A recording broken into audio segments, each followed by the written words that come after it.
o verdadeiro internacionalismo neste momento pasa por unha estrategia de defensa clara da soberanía dos povos, da soberanía nacional, e este é precisamente o que une a nosa loita, a nosa estrategia, a estrategia do BNG, coa estrategia de Bildu e coa estrategia de outras organizacións que por Europa adiante hoxe teñen claro que a prioridade ten que ser a conquista da soberanía, do dereito a decidir, para poder ter unha capacidade de control mínima sobre os asuntos importantes que afectan a vida da ciudadanía, a vida de cada unha das nosas sociedades. Por lo tanto, moitas gracias a Joseba por estar aquí hoxe connosco. Entrando na materia do Tratado de Libre Comercio, despois das intervencións tan clarificadoras de Marisol, o propio vídeo da CIGA, que quero aproveitar para felicitalos por esa capacidade de comunicación e de pedagogía tan sintética e tan magistralmente feita e elaborada, que creo que cumple un papel moi importante na divulgación dos problemas e as amenazas deste tratado, e, por suposto, a intervención tamén moi clarificadora de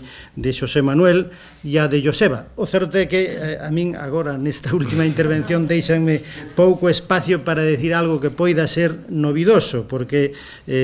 tamén é certo, como moi ben insistiron eles e insistía agora Joseba, unha das cuestións importantes é que temos unha información parcial, porque é unha negociación que, se por algo se caracteriza, é precisamente por ser unha información secreta, e o que se vai filtrando ás veces non sabemos se son documentos de verdade, se son documentos interesados, non sabemos se son documentos atrasados, co cual a información é obviamente unha información parcial. Pero o que sí é certo é que con todo o que leva trascendido e con algunha información que se escapou, polo que se ve, es así, sin control previo, pois podemos ter acceso, coñecer moitos datos de por onde van os tiros, non? Obviamente, o resultado final concreto e o detalle final, pois obviamente pode sufrir aínda variacións ao longo deste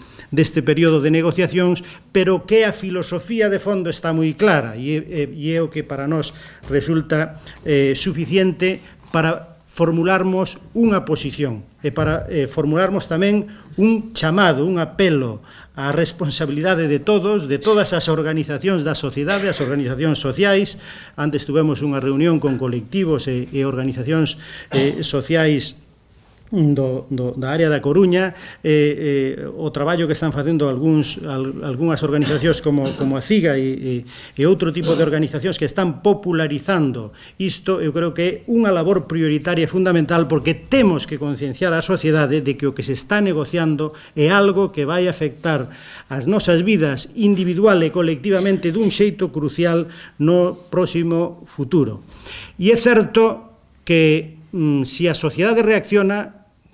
hai cousas que se poden parar. Eu quero recordar que hai uns cuantos anos se puxera en marcha unha negociación dun acordo que era parecido a este, que era o acordo multilateral de investimentos, e que, froito dun destape precisamente dos documentos dos primeiros pasos da negociación, houbo un movimento de contestación generalizado en moitos países por parte de moitas sociedades, e aquelo ao final quedou en nada. Neste caso, eu creo que temos que apostar por a posibilidade de que quede en nada. Temos que apostar por esa posibilidade. Por iso hai que informar e mobilizar a xente, e nese sentido pareceme moi positivo que haxa unha convocatoria para o 19 de abril a nivel europeo de contestación a este tratado, no cual nós obviamente vamos a contribuir da maneira que vexamos máis acaído no seu momento, porque creemos que é importante que a resposta sexa o máis ampla e o máis plural posible para poder frenar este tratado, porque, como xa se dixo hasta aquí, é unha auténtica ameaza, non? Vamos a ver, antes Joseba facía un percorrido histórico de cales eran as raíces desto que agora se está poñendo en marcha, e efectivamente esa é a verdadeira matriz de saída ao comenzo deste novo modelo de capitalismo neoliberal que arranca a finales dos 70, principios dos 80. Eu non vou repetir o que el dixo, vou a facer fincapé noutro dato que a min me parece clave e que é o antecedente inmediato máis importante do que agora se está tratando de sacar adiante, que é o feito de que na primeira mitade dos 90, froito daquel consenso de Washington que era a radicalización do liberalismo inicial da década dos 80, o consenso de Bruselas que se plasmou no Tratado de Maastricht e a firma do Acordo da Organización Mundial de Comercio do ano 95 son os piares sobre os cuales se construe agora esta nova tentativa. No Tratado da Organización Mundial do Comercio do 95 levouse a cabo unha liberalización absoluta e radical do comercio de produtos industriais que fixo que os arancéis quedaran reducidos prácticamente a mínima expresión para prácticamente todos os produtos industriais. Acordouse, ademais, ao lado desa reducción de arancéis para produtos industriais tamén o comenzo da liberalización do comercio de produtos agrícolas. E desde aquela ven todo o que vimos experimentando e que se foi vehiculizando en Europa a través da PAC de liberalización do sector, de reducción das axudas públicas e, polo tanto, de desprotección do sector, que é o que está levando á ruína precisamente do sector agrario noso, non? E ao mesmo tempo e en paralelo aprobouse tamén naquel ano 95 outro gran acordo, que é o Acordo Xeral de Servizos, que é o que significaba que non fora tampouco naquel momento publicitado, prácticamente firmárase sen que ninguén se dera conta de que se estaba firmando un acordo dunha importancia e un alcance terrible, firmárase aquel Acordo Xeral de Servizos que comprometía un proceso de liberalización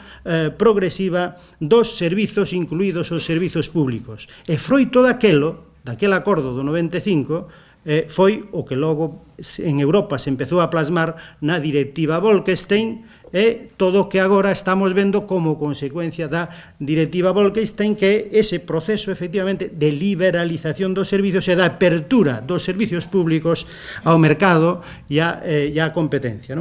E agora estamos no novo round, é outra volta de torca. A volta de torca intentaron dala coa ronda Doha, que a rolda Doha de negociación da Organización Mundial de Comercio. Empezou na primeira mitade dos anos 2000, pero cando levaban algo negociado, veu a crise, e a crise, claro, provocou un cataclismo de tal calibre que dificultou o avance da negociación de Doha. Os intereses dos países emerxentes, de China, de Brasil, de Sudáfrica, de Rusia, etc., eran difíciles de encaixar por parte de Estados Unidos e Europa, e eso se estancou. Como a rolda Doha de negociación da liberalización do comercio a nivel global non avanzou, pois entón intentáronse acordos que les dicen regionales ou por países, e Estados Unidos empezou a firmar tratados con diferentes países en Latinoamérica, en África, e ábrese, chegado este momento no 2012, pois a negociación deste acordo coa Unión Europea, non? E aí está a cuestión. Estáse negociando moitas cousas nese tratado, como xa se dixo, non vou reiterar os diferentes ítems que se están negociando aí, que afectan a cuestións moi importantes, dereitos laborales, ambientales, sociais, propiedade intelectual, etc., etc., pero estáse ao mesmo tempo tamén negociando outro tratado, que é o Tratado Internacional de Servizos, no cual van os servizos financeiros. É dicir, que ao mesmo tempo que se está negociando este tratado, o TTIP, estáse negociando outro tratado que é o que vai a ser especificamente destinado á liberalización e á creación de condicións tamén de barra libre, como decimos, para o sector financiero, e que se está negociando en paralelo. Por lo tanto, é unha axenda completa.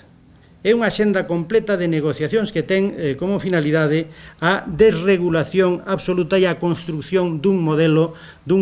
económico e social que vai na dirección do que empezou nos anos 80, pero radicalizando-o cada vez máis. Eu creo que a idea de que estamos vivindo un período histórico de hiperglobalización, pero que neste momento se está, por parte das élites que o dirixen, intentando radicalizarlo aínda máis, eu creo que é unha idea clave, é unha idea moi importante darnos conta que estamos nun proceso que vai nesa dirección de radicalización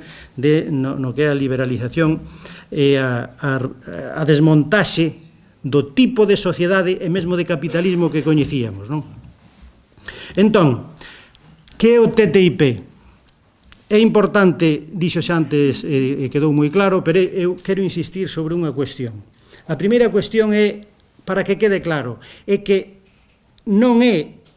só un tratado de libre comercio. Non é só un tratado de libre comercio, iso non é o máis importante, porque, como moi ben se decía, o libre comercio xa existe na práctica. Prácticamente non hai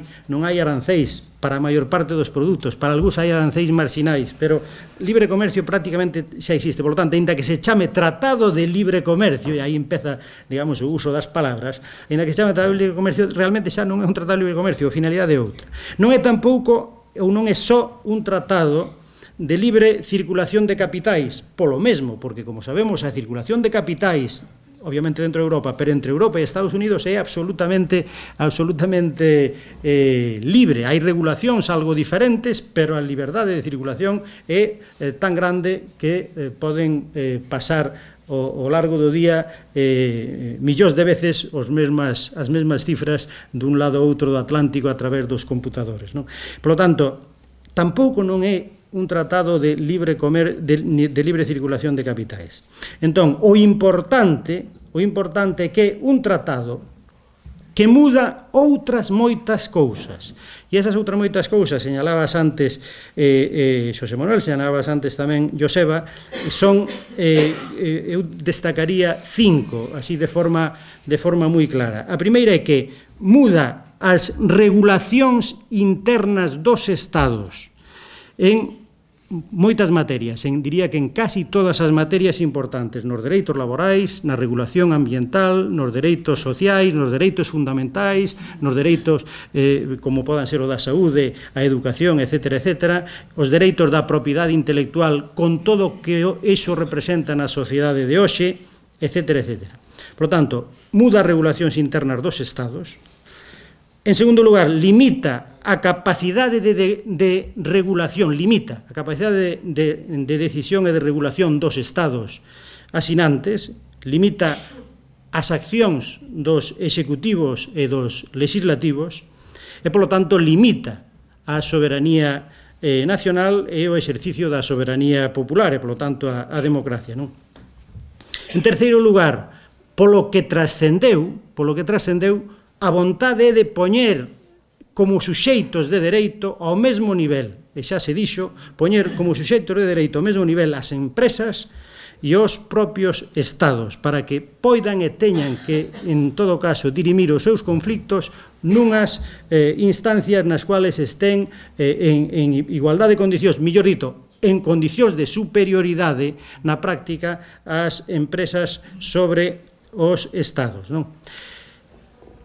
E, en cuarto lugar, muda, por isto que acabo de decir, muda e limita mesmo o propio poder xudicial, non? Porque na medida en que despraza a xustiza, ou polo menos unha parte da xustiza que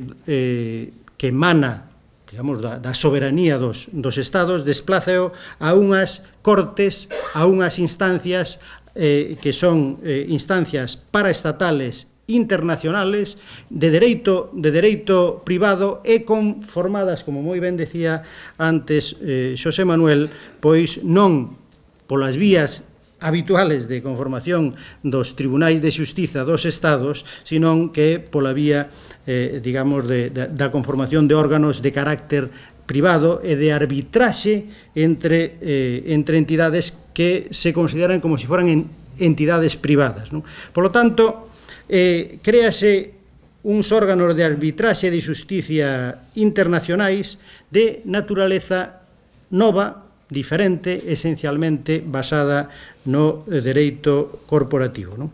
E, por último, crea, como consecuencia diso, un sistema de goberno parapúblico que cae cada vez máis fora do control democrático. Hoxe levamos moito tempo denunciando o carácter non democrático do Banco Central Europeo, do Fondo Monetario Internacional, do Banco Mundial, de todas estas institucións que toman as grandes decisións ao final que condicionan a política económica de moitos países. Bueno, pois isto é ir un paso máis alá, creando novas institucións de goberno parapúblico, e que é o que dará cada vez máis sentido a falar diso que se veu acuñando por parte da neolingua, a gobernanza frente ao goberno das cousas. Entón, a conclusión é que é un tratado que crea un gran mercado euroamericano, cunha nova arquitectura institucional de naturaleza fundamentalmente privada e fora do ámbito de decisión democrático, a maior parte do seu funcionamento. Co cual, nese proceso de radicalización do neoliberalismo, como as cousas acaba habendo que poñerlle nome, algúns empezan a falar de que isto é o que se chama o ordoliberalismo, e é un sistema no cual cada vez lle vai quedando menos ámbito de decisión aos gobernos e ás institucións democráticas, e cada vez máis ámbitos de decisión caen no ámbito da xestión estrictamente privada ou con reglas e acordos privados. E iso, efectivamente, é o modelo que parece que está detrás do TTIP. Polo tanto, o que se trata, se o vemos con perspectiva, é de dar un paso máis no modelo que se veu construindo ao longo das últimas décadas, ampliando a xeografía dese mercado único que hoxe é a Unión Europea, e reforzando aínda máis a súa liberalización, construindo un gran mercado, todo privado, vaciando a soberanía e quitando sustancia á democracia. E o importante é que esos acordos e o tipo de acordos que se establecen aí teñen unha característica moi importante que xa se señalaba antes, pero eu quero destacala, que é o feito da irreversibilidade. O efecto máis insidioso e perverso de moitos destos acordos é que no momento en que algún Estado en algún momento queira voltarse atrás e mudar as reglas de xogo, vai estar pillado, vai estar atado, vai estar con uns compromisos que van a ter, digamos, a súa alteración terá consecuencias onerosas para a sociedade e para o país, que no fondo tratan de blindar os pasos dados, non? E de facelos irreversibles. Ese é un dos grandes problemas desta cuestión. Estamos vindo unha liberalización generalizada hoxe en toda Europa e dentro do Estado español e de Galicia, pero con un acordo como este por enriba, esos pasos de liberalización e de privatizacións o que fan é que quedan, por decirlo así, aínda moito máis blindados dos que xa están na legislación vixente destos Estados. Isto é unhas consideracións con respecto ao que é o tratado. A cuestión é o porqué. Por que entón este tratado? 4 ideas moi breves sobre esta cuestión. O discurso oficial xa sabemos cal é. O discurso oficial dice: é necesario este tratado porque favorece o crecimento económico, reducindo as barreiras ao comercio e ao investimento. Bueno, eses son o tipo de argumentos que sempre se poñen enriba da mesa cada vez que se negocia un tratado de liberalización deste tipo, ou cando se negociou os sucesivos tratados de liberalización na Unión Europea, etc. etc. Normalmente son falsos, son falaces, pero neste caso é que carecen do máis mínimo fundamento. Polo que decía antes, porque as barreiras ao comercio xa non existen, prácticamente non existen aranceles, etc. etc. E, ademais, aínda por riba, os estudos que, e iso sí que é coñecido, un estudio da Comisión Europea sobre o eventual impacto que poda ter este acordo sobre a actividade económica da Unión Europea, pois é que tan pobre o que ller sale que nin lles vale para usalo de propaganda, non? Porque lle sale que no escenario máis optimista e cas hipóteses máis optimistas, pois contribuiría ao crecimento do PIB dun 0,5% nun período de 10 anos. É dicir, nada, non? Polo tanto, na medida en que iso é así, temos que decir que este tratado non é un tratado para favorecer o crecimento económico, sino que é un tratado co que vai servir é para o arrase do sistema productivo da maior parte dos países da Unión Europea, desde logo da periferia da Unión Europea, dentro da cual estamos, non? Por lo tanto, beneficiarios como países, realmente eu creo que beneficiarios como países non vai haber ningún. O que haberá é beneficiarios, en todo caso, que van ser empresas. E o que poden ser beneficiarios e van ser beneficiarios dun tratado dese tipo serán esas 50 ou 100 grandes empresas desas grandes corporacións dos sectores que están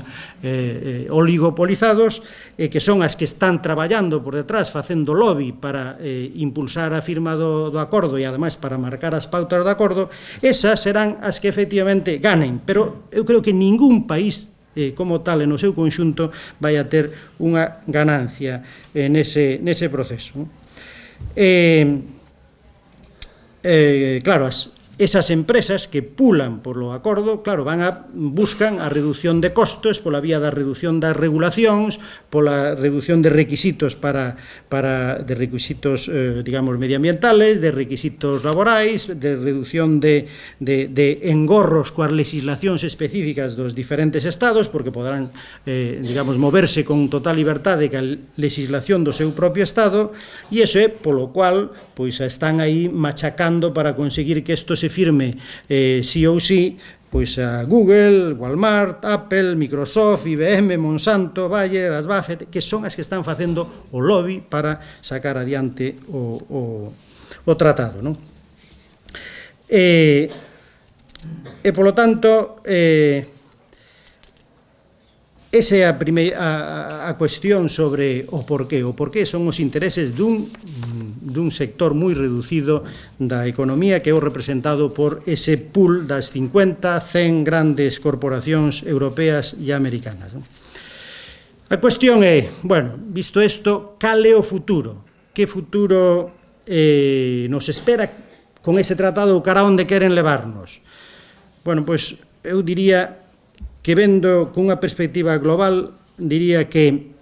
este tratado forma parte dunha axenda que forma parte dese ciclo histórico da hiperglobalización, da radicalización neoliberal e da hiperglobalización, e a guerra de fondo na que estamos situados hoxe as sociedades no mundo, é a guerra que enfrenta aos impulsores desa globalización e os povos e as maiorías dos povos, e, polo tanto, é a estrategia daqueles que queren construir un tipo de capitalismo que é un capitalismo cada vez máis liberalizado, ao servicio fundamentalmente das finanzas e ao servizo do capital rentista, que é o que está detrás desas grandes corporacións, e que buscan, no fondo, pois un control dos grandes mercados mundiais, e Europa e América obviamente o son, controlando as finanzas, a información e obviamente poñendo de lado, como están reforzando tamén o brazo militar. En segundo lugar, este tratado forma parte dunha estrategia xeopolítica determinada. Tamén é así. Está claro que este tratado é unha alianza euroatlántica que busca consolidar a hexemonía monetaria, financiera e militar fundamentalmente de Estados Unidos, que son a verdadeira potencia hexemónica, e o sistema dólar Wall Street coa OTAN de man, frente a China e frente a Rusia e frente a ese novo grupo de países emerxentes que son os BRIC, e que eles, pola súa parte, intentan construir unha arquitectura institucional paralela para librarse, digamos, da hexemonía americana. Están tratando de construir un banco de financiamento propio, están tratando de chegar a acordos comerciais entre sí para, de algún xeito, romper a dependencia desa hexemonía americana. Bueno, pois Europa decidiu aliarse incondicionalmente co seu socio de sempre, co seu amo de sempre, e este tratado ata a Europa de forma definitiva a Estados Unidos. E iso é algo que temos que ser tamén perfectamente conscientes diso. Entón, que Europa se construe con eso? Que Europa queren construir os que pilotan a negociación deste tratado? Ou, podíamoslo decir de outra maneira, que proxecto de Europa é o que queda unha vez que este tratado se negocia e se firme, que esperemos que non se chegue a firmar? Bueno, pois quedaría unha Europa na cual definitivamente queda arrombado calquer expectativa de unha Europa social e política democrática, que algún día formularan algúns bens intencionados da socialdemocracia europea. Iso obviamente queda definitivamente aparcado, xa está aparcado desde hai tempo, pero sería, digamos, o peche definitivo a calquer posibilidade dunha Europa mínimamente social e políticamente democrática, non? Por outro lado, queda unha Europa, como decía, supeditada fundamentalmente aos intereses americanos porque son os verdadeiramente hexemónicos, renunciando mesmo, pensando como Europa no seu conxunto, renunciando mesmo a ter relacións moito máis fluidas, estables e, digamos, mutuamente beneficiosas con países do seu entorno, como podía ser Rusia ou como podía ser mesmo con China, que isto, de algún xeito, que leva a un aillamento e a un encastelamento de Europa ao lado de Estados Unidos frente a Rusia e frente a China. Nesa guerra, Estados Unidos gana, pero Europa perde. Europa tiña, se se pensara como continente ou como Unión Europea, sin dúbida tiña moito máis interés en ter unha alianza estratégica neste momento, seguramente, con un gran país con grandes recursos naturais e enerxéticos como é Rusia, que unha alianza supeditada ao capital financiero americano, non? Bueno, pois pensando como conxunto europeo, está claro que a élite europea con este tratado aposta por poñerse os grilletes atada a Estados Unidos de forma definitiva. E en cuarto lugar, isto significa, polo que decía antes, un golpe brutal á democracia. Non temos unha democracia, obviamente, exemplar, desde hai moito tempo. A capacidade de decisión das institucións democráticas veuse erosionando moito nos últimos lustros, pero o que si é certo é que este paso, si se confirma e se dá, pois, desde logo, reduce a capacidade de decisión das institucións democráticas a mínima expresión, e quedaránnos pois os parlamentos para eses xogos de circo, para esos torneos, para entreter a ciudadanía, pero non para decidir as cousas importantes, como está ocurrindo cando se está negociando este tratado, porque estamos vendo, efectivamente, nos parlamentos onde está representada a vontade popular, non se fala do importante que é un tratado como este, onde se xoga o futuro dos países e da ciudadanía. Nos parlamentos se fala ou se entretén o público con outro tipo de debates que ao final quedan en prácticamente nada. Bueno, pois, iso que agora se visibiliza moi ben neste proceso de negociación do tratado, onde os povos, a ciudadanía, non conta, non é tida en conta, non só non é tida en conta, é que non é nin informada, porque isto que estamos facéndonos aquí deberían estarse facendo desde os parlamentos, debería estarse facendo con debates nos parlamentos sobre o tratado. Vistes algún debate de verdade no parlamento sobre isto? O BNG tratamos de levar estes debates ao Congreso dos Deputados e ao Parlamento de Galicia. Debate ningún, se pecha a carpeta inmediatamente, non queren entrar en materia, non se quere. Para empezar, hasta podemos pensar que efectivamente incluso cabe pensar que o goberno español prácticamente non ten información de verdade de moitas das cousas que se están negociando aí. E xa é o colmo, é posible que efectivamente nin tan siquiera eles teñan boa información do que as comisións que funcionan por arriba están negociando no día a día, non? E, polo tanto, é a burla absoluta á democracia. E o que ocurre é que, como eso se consolide, obviamente, ese paradigma de democracia disminuída é o que nos queda. Frente a iso, obviamente, hai que reaccionar. Frente a iso, a xente, a ciudadanía, os países, os povos, temos que reaccionar, non? E, polo tanto, a alternativa do BNG, a alternativa de todas